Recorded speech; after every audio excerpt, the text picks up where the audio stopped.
اللہ الرحمن الرحیم۔ الزام یا بہتان سے بچاؤ کے لیے کسی الزام یا کسی بہتان سے اگر کسی شخص کی عزت خطرے میں ہو، وہ اس دعا کو صبح شام 41 مرتبہ پڑھ کر اپنے اوپر پھونک مارے۔ اللہ تعالیٰ اپنے پاک اور بے عیب کلام کی برکتوں سے ہر مسئلے کا حل کرنے کی قدرت رکھتا ہے۔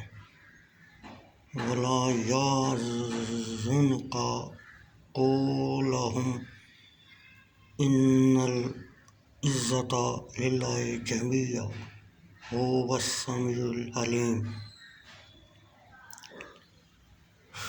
ترجمہ: اور تم ان کی باتوں کا غم نہ کرو،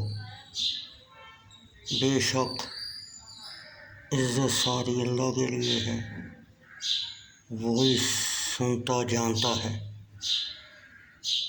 پارہ نمبر 11 سورۃ یونس آیت نمبر 65۔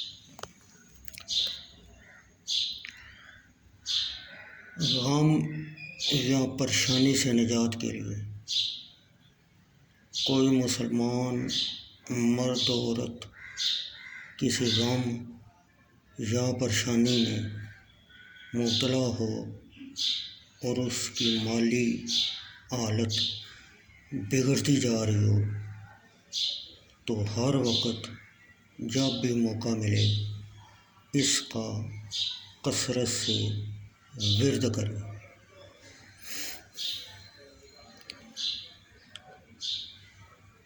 الا رحمۃ من ربک ان فضلہ کان علیک کبیرا۔ ترجمہ: مگر تمہارے رب کی رحمت، بے شک تم پر اس کا بڑا فضل ہے۔ پارہ نمبر 15 سورۃ بنی اسرائیل آیت نمبر 87۔